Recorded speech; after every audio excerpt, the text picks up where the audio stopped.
Senhor esteja convosco. Ele está no meio de nós. Proclamação do Evangelho de Jesus Cristo segundo Mateus. Glória a vós, Senhor. Naquele tempo, enquanto Jesus estava falando às multidões, sua mãe e seus irmãos ficaram do lado de fora, procurando falar com ele. Alguém disse a Jesus: Olha, tua mãe e teus irmãos estão aí fora e querem falar contigo.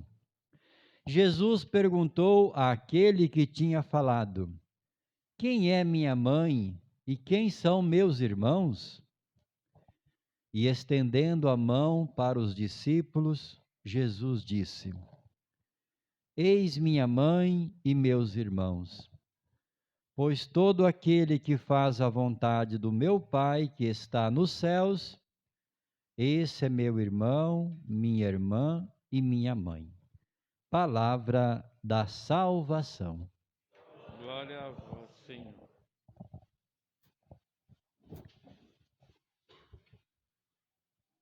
Louvado seja nosso Senhor Jesus Cristo. Deus sempre seja louvado. Prezados irmãos e irmãs, a leitura que nós ouvimos do livro do Êxodo e o Salmo falam da saída do povo lá do Egito. Na verdade, é a intervenção de Deus.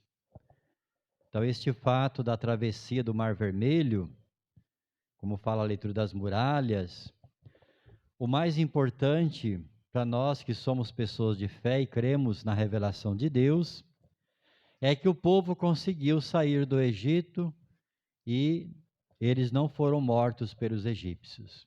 Então é a ação de Deus, a intervenção de Deus. E este fato tão salvífico em favor do povo foi a síntese de todo o povo de Israel, esta consciência ligada depois no Monte Sinai, quando o povo se constitui como povo, a realização da aliança, né?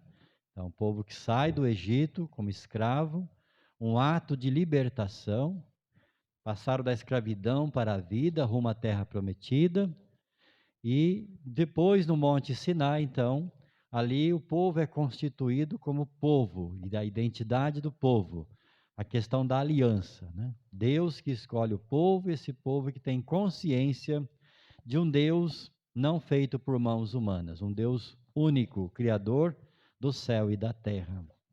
Então, esta passagem do Êxodo, tanto da leitura como do Salmo, que nós cantamos no sábado da Vigília Pascal, lembra também que se o povo tinha esta síntese, mas vejam bem, Deus, ele age, né? Ele age.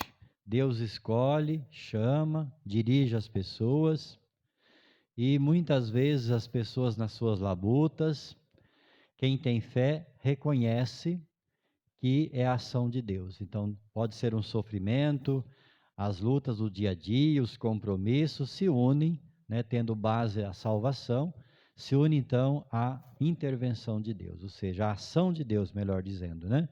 E nós cremos na ação de Deus. Tudo que nós fazemos a nossa parte, como o povo fez, acreditou na palavra de Moisés e vamos sair. Então, nós fazemos a nossa parte, porque nós confiamos na ação de Deus. Bem, hoje, no mundo moderno, o homem tem domínio, tem muitas ações do homem sobre a natureza. E muitos até ridicularizam ou não acreditam, né? Muitas vezes na ação de Deus. Mas Deus convida o homem para ser um colaborador. Se o homem, né, tem sabedoria, descobre a ciência, não é para negar a Deus, pelo contrário, é para reconhecer e respeitar a ação de Deus e ser um colaborador, né, na ação de Deus. E quando não, muitas vezes até impede. Mas o homem de fé reconhece que Deus tem o domínio da natureza e que Deus é o Criador. Então é importante nós termos consciência dessa questão da ação de Deus, porque nossas forças são fracas, né? Nós somos humanos, somos limitados. A obra de Deus é muito maior, a obra é dele. Fazemos nossa parte, nossa resposta de fé e confiamos que Deus, ele age. Jesus prometeu, né, quando ele aparece ressuscitado, eis que estarei convosco até o fim do mundo. Então nós não estamos sozinhos. E para o povo de Israel, né, esse é um fato marcante mesmo, muito marcante. A Páscoa está ligada também a essa questão da libertação. O núcleo do Antigo Testamento, o núcleo é o Êxodo ali. O Êxodo não, a aliança, né? Que lembra o Êxodo, a saída, que foi a ação de Deus, que libertou o povo, e depois a consciência de fazer, de tomar conhecimento desse Deus a partir da revelação. Então ali está o centro, a fé no Deus único, enquanto todos os outros povos tinham os seus deuses. Ali não, Deus reconhece um Deus que não foi feito por mãos humanas e um Deus único, criador do céu e da terra. E assim depois todos os profetas, todos que virão depois, sempre vão insistir nesta fidelidade à aliança ao Deus único, né? E por isso que Jesus vem realizar então a nova aliança. E na leitura do Evangelho de hoje fala da família. Quem pertence à família de Jesus? Para o povo judeu, a família era muito forte, essa questão consanguínea, né? Está ligada para a questão do sangue. Mas Jesus anuncia o reino, não é? Jesus anuncia o projeto do reino, salvação, projeto de amor para todos. Então não mais para aquele povo judeu escolhido, mas para todos, né? O anúncio foi para todos, para os bons, para os maus, para os ricos, para os pobres, para aqueles que eram considerados marginalizados, quem não merecia ser salvo. Então, nós entendemos esse texto a partir do anúncio do reino, né? Com Jesus, quem é que pertence então à sua família? Ele dá um salto aqui, porque se as pessoas estavam tão ligadas à família de sangue, Jesus não está desmerecendo os valores da família de sangue. Ele só está dando uma amplitude da compreensão a partir de agora. Quem é que pertence à família de Jesus? Primeiro, é quem acolheu o reino, né?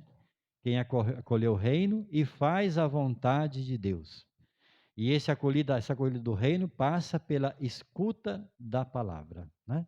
É escutar a palavra e acolher o projeto do reino. Mas ainda tem mais, né? Vocês já fizeram experiência disso? Muitas vezes você nem conhece a pessoa, mas pela fé, por ser católica, como que a gente se identifica, pode ser alguém distante, ou quando você acolhe uma pessoa de muito longe que vem por ocasião de algum trabalho, né? Como que isso é muito vivo entre nós. Somos seguidores de Jesus Cristo, então tem um propósito, que é viver o quê? O amor e a justiça, né? Então, aqueles que acolhem o reino, a partir da escuta da palavra, têm um caminho a seguir. E esse caminho é a prática do amor e da justiça. Então, para fazer parte da família de Jesus, é preciso acolher o reino e fazer esse caminho na prática do amor, que é o centro de todo o ensinamento de Jesus. O amor e a justiça. Bem, então onde não acontece o amor e a justiça, não tem essa prática, o reino também não está acontecendo. De repente a pessoa pode ser até cristã, mas pode de repente não pertencer à família de Jesus, se faltar a prática do amor e da justiça, né? Nesse sentido é que nós necessitamos constantemente da conversão. Então Jesus amplia e ele faz essa proposta que agora, a partir então, claro que o contexto de São Mateus já é um contexto, quando ele escreveu o Evangelho, já era um contexto de ressurreição, né? Já se dirigia aos cristãos, alguns cristãos, a partir então da morte e ressurreição de Jesus, pertencer à sua família é quem faz a vontade do Pai, né? Quem faz a vontade de Deus. E quem é que interpreta a palavra de Deus? Interpreta a vontade do Pai, é o próprio Jesus, porque ele fez isso, né? Ele tinha esse compromisso. Eu vim para fazer a vontade do Pai e não a minha. Começa por Maria. Maria fez a vontade de Deus, né?